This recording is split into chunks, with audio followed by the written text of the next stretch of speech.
Good day to you, ladies and gentlemen. Welcome to Film Focus, episode 169, the double review for Barbie and Oppenheimer.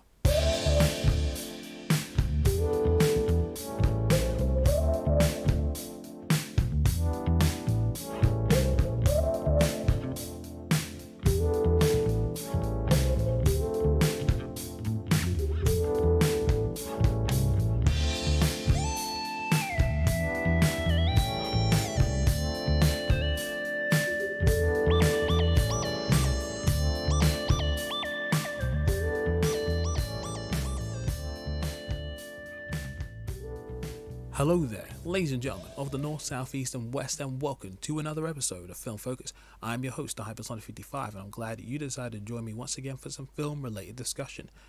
And today, in the month of July, I'm finally able to share my thoughts on the two films that blew up the internet because they ended up being released on the same day for some reason. I am, of course, talking about Barbie and Oppenheimer, also known as Barbenheimer.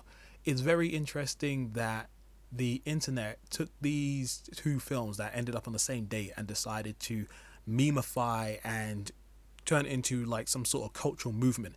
I don't think I've seen this much hype surrounding a film for a good few years now. Not in this kind of way, where you had film fans on very different sides of the spectrum sort of coming together just to see what the hubbub was about. And it's been fun to watch. The amount of interesting art and Photoshop material has been fantastic. And while I didn't get around to watching it on the weekend myself because I had prior engagements, I did get around to watching it just a few days afterwards. At the time of recording this, it's a Wednesday, so I ended up seeing on Tuesday. And yeah, both films were pretty entertaining for very different reasons, but I was glad I got to do it as a double. I did consider doing them sort of separated, but I was like, nah, that's not the authentic experience. So I've seen both films, so what I'll do in this review, I'll talk about Barbie first and then move on to Oppenheimer afterwards. So yeah, should be a good time. Alright, so first up is Barbie. It was a film that I wasn't interested in seeing until the second trailer came out. And then when I started to see all the noteworthy people in action and hearing some of the dialogue and seeing some of the crazy visuals going on, I was like, okay, this film actually looks like something I want to see.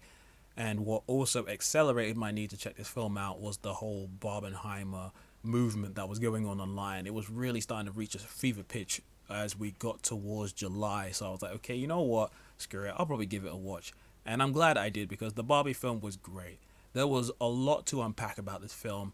And as I say on a few occasions, I like to talk about films in an analytical manner, but also do it in a casual way.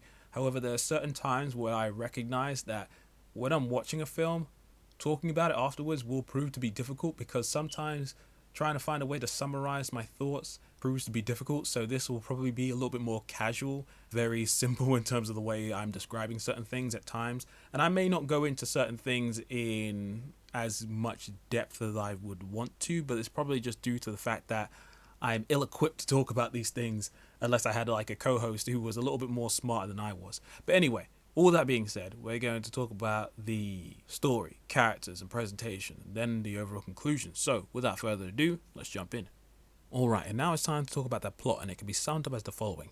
This film follows Barbie, also known as stereotypical Barbie, in the world of Barbie Land, where the women rule and the men are essentially in addition to them as accessories. In Barbie Land, everyone is living their upbeat, happy-go-lucky lives, with the women in various different roles of power, and they are just kicking it, having a good time. They're having really elaborate parties and all sorts of strange things that doesn't make sense in the real world, but it does make for some entertaining visual imagery. However, everything sort of changes once Barbie has an existential crisis, which makes her act differently to the rest of the other Barbies around. So she seeks the advice of another Barbie who's a bit of a recluse known as Weird Barbie. And she tells stereotypical Barbie that she needs to go on a journey of self-discovery into the real world to find the answers she's looking for. And so stereotypical Barbie alongside Ken go into the real world to basically look for answers. And that's a way for me to summarize this plot without going to the area of spoilers. I really enjoyed the plot for this film. In addition to the weird, fun, fantastical, and humorous elements that came with this film, there was a lot more depth to it than I was expecting, especially when it came to how it handles some of its more serious subject matter and the themes that it covered. There was a lot going on in this film, and it was handled in a way that was insightful, interesting, and meaningful. They had a lot of interesting things to say about identity, self worth, and being honest with oneself, while also touching upon issues about patriarchy, the status quo, gender politics, and what it's like being a woman and the balancing act that they have to do just to exist. I know for certain individuals of the male persuasion, they probably won't be all too happy to hear some of the stuff that this film has to say. That being said, if you're an open minded individual or someone who is basically aware of how the world works, then this stuff will not be a surprise to you. But it is also very well handled and said in a way that needs to be heard. I thought the way this film handled its themes was done with the right amount of tact.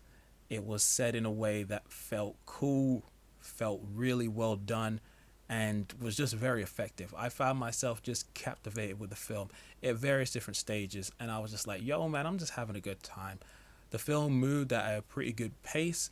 I was enjoying it, and I really like the self-referential meta nature of the film, where it is super aware of what it is and doesn't take itself too seriously, but when it is serious, it works. It's a careful balancing act that is done very well. Alright, and now it's time to talk about the cast, and I think they did a really good job in their roles. There wasn't anybody I disliked. And while there is obviously a lot of Barbie and Kens in this film, I will basically try to do my best to cover the people that stood out to me the most. So let's start with Margot Robbie as Barbie, also known as stereotypical Barbie. She was great. She was magnetic, captivating, super fun, and engaging throughout. Robbie has been one of my favorite people to see in films since I saw her in The Wolf of Wall Street, and since then she's shown up in a number of films where she's got to flex her talents in various different ways where we get to see different shades of her performances. I think I, Tonya is probably my favorite film that I've seen her in so far, but this one might actually take the top spot just because we get to see so many different sides of her acting abilities, where we get to see her vulnerable but also quite humorous and very upbeat and fun. And yeah, just this Barbie character is so interesting because we get to see her like in the highest of highs, very fun and not super aware of how the world works, but then once she gets into the real world and then sees how things are, how her attitude changes and how she's just confused, hurt, and distressed by all the things that she learns about like how Barbie has affected the world and all that. It's very interesting stuff. And again, Robbie just fantastic, always good. She was basically meant to play this role. And then there's Ryan Gosling. Oh my god, as Ken, he was delightful. I did not expect his character to play such a pivotal role in this film. I knew he was going to be of significance, but to see the role that he played and how his character transformed and then did a lot of the stuff that he did over the course of the film was very, very good.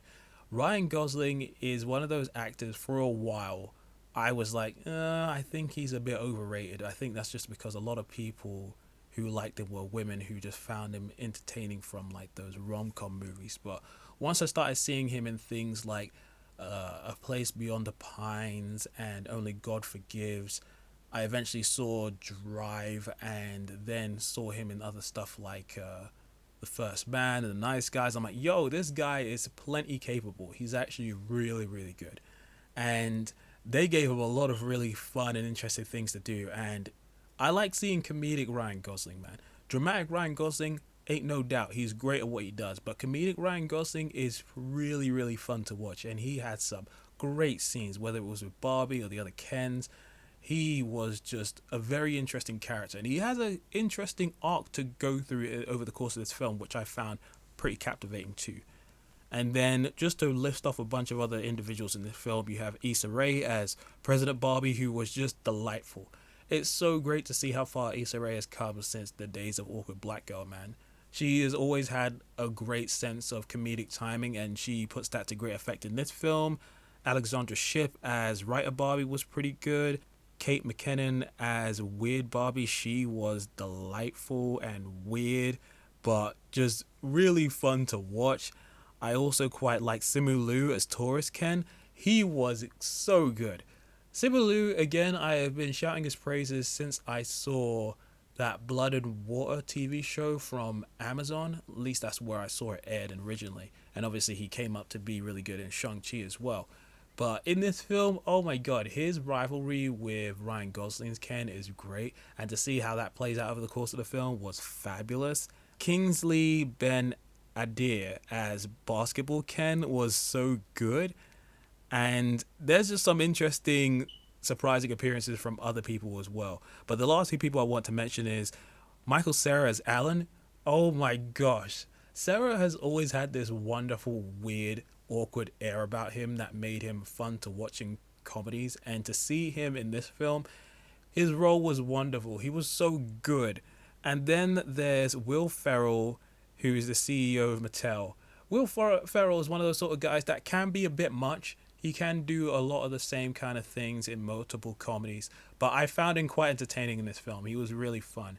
And Rhea Perlman, I won't say the role that she has in the film, but I love what they did with her. And it's always nice to see her in a film or TV show in this modern age of films and stuff. Alright, and now it's time to talk about the presentation, which was so good. Visually, this film was very, very impressive with a great use of practical stuff and some interesting uses of digital effects as well, combined to create this very interesting amalgamation of imagery. Now, while we're in the world of Barbie, the Barbie land is just meticulously crafted. It looks like massive sets of the OG toys, with the way in which the houses are set up, the vehicles are set up, some of the accessories like the tables, chairs, and all those sort of things. It's like, I haven't seen a Barbie set in forever, but with my sister playing with Barbies when she was young and certain friends who had sisters who played with Barbie sets as well, I remember what those things look like in my mind. And to see the attention to detail that this film did in the Barbie land in terms of how the houses are set up and how they were able to get the aesthetic of that sort of plastic look down so well, it was ridiculous. And can I just say, the Barbie land in general is just fab.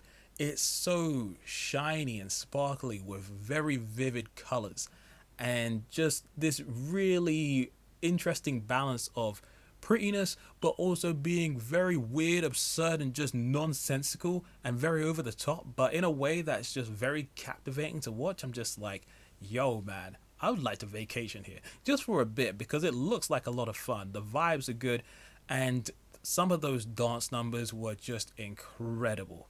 I won't say how many there are in the film, but you get to see a few glimpses of it in the trailers. But to see how these dance numbers play out in their entirety, they were so good. I found myself chuckling, smiling, and just being, fully engrossed in what was happening. And the limited use of like digital effects as well were really well done.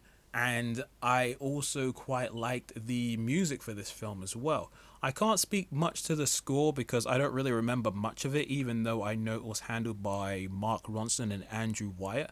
But what I mostly remember from the Barbie film was the original songs that were utilized in the film. And they were all pretty good. I'm not going to lie, a lot of them were bangers.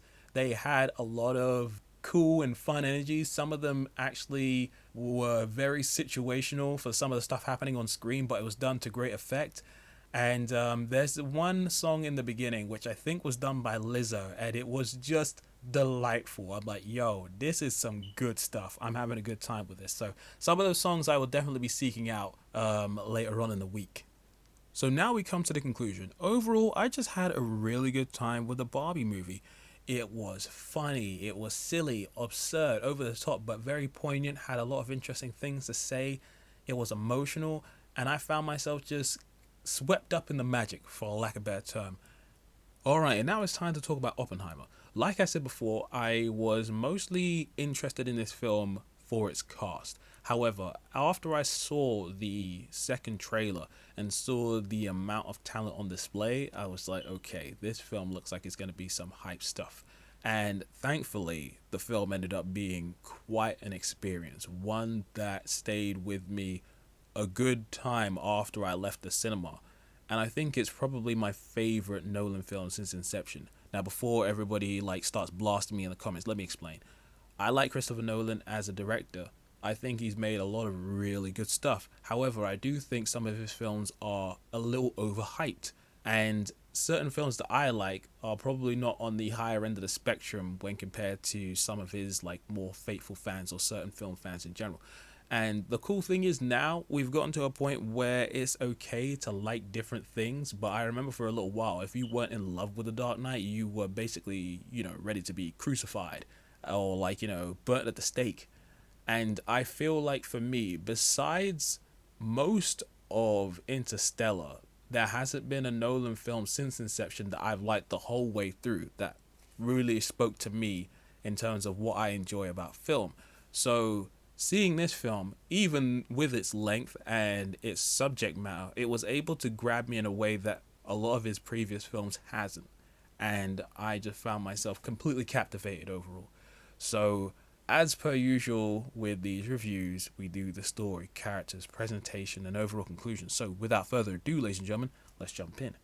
Alright, so the film's plot can be summed up as the following. This film follows the life and times of J. Robert Oppenheimer, the American scientist who played a pivotal role in the construction of the atom bomb. And that's all you really need to know. That's the basic gist of the story. However, there is a lot more to it than that. This film chronicles Oppenheimer's life in terms of his studies, the people that he came across, and then the people that he recruited to create the atom bomb, the testing, its eventual use, and then the fallout that took place afterwards. But it's told in a non-linear fashion. However, it's done in a way where every point in time is clear and easily understood. It's very well constructed with a lot of really great dialogue, great conversations, interesting back and forth, and good speeches from a lot of people involved. And one of the things I really loved about this film overall was just this sense of intense dread that was just constantly floating over the film. There was always just this sense that you could tell something bad was on the horizon. You just didn't know how bad it was. Now, obviously, this is based on a historical event, so if you know your history, you know exactly how this is going to play out. Now, obviously, I don't know how much factual information was changed for films because every form of film that is based on real life has some changes here and there. However, I do enjoy the fact that this film was at least able to make you feel like you were part of the time and understand the points of views of everybody who was involved. You could tell that there were certain people that were doing this for the right reasons or the wrong reasons or somewhere in between. And you could tell that this was a desperate situation. Time was of the essence and there was just a lot to do in a very short space of time. And this film really commits and demonstrates that feeling of desperation and just a need to win. And just seeing how things played out, even when you knew what was coming, there was still a sense of shock, horror, disgust, and hollowness that came from seeing this film. I remember after it was over, I was sat in the cinema for a good few seconds just thinking, good lord, man, I need to have a wash or something. I need to go out and get some ice cream or something. I don't know.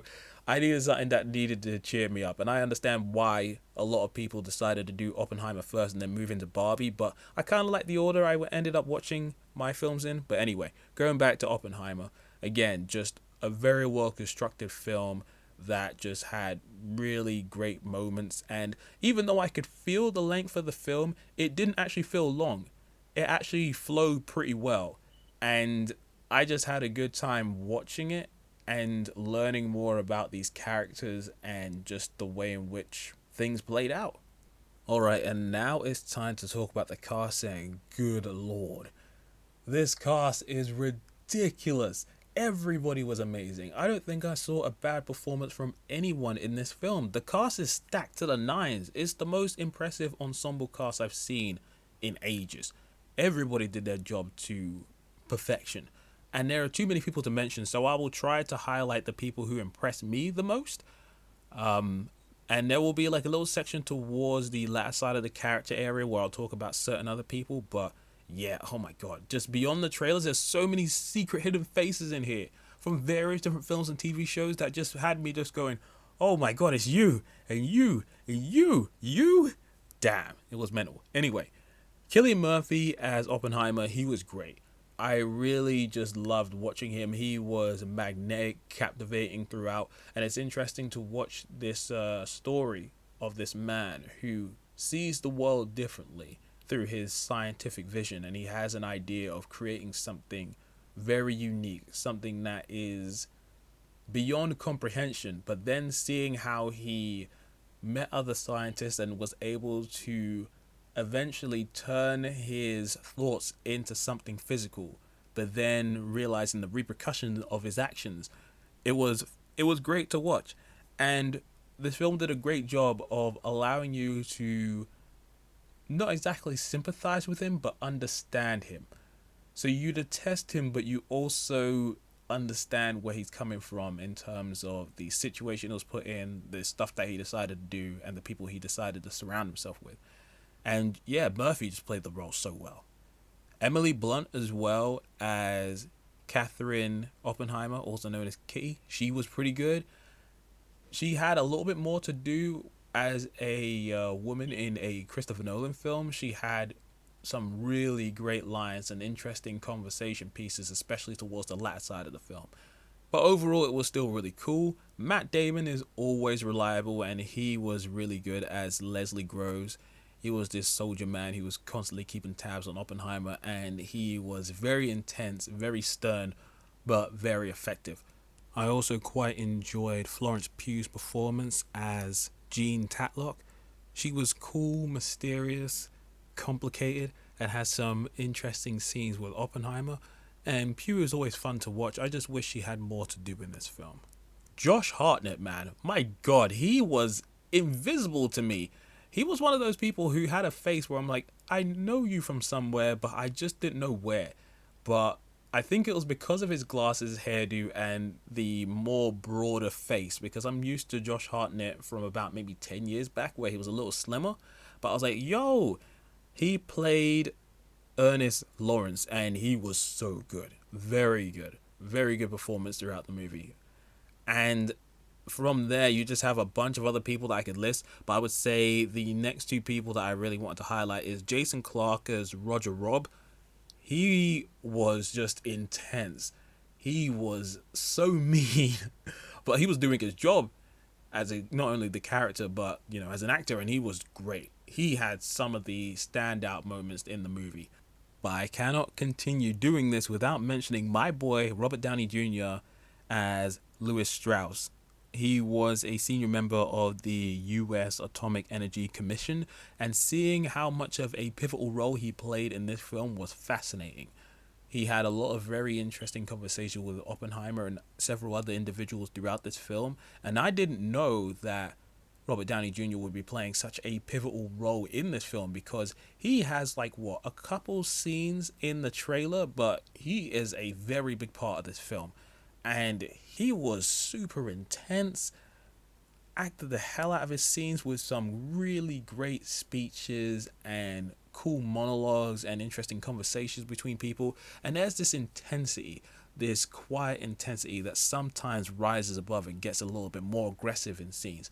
But watching this film just reminds me of how much I love to watch Robert Downey Jr. just act the hell out, and he was fabulous.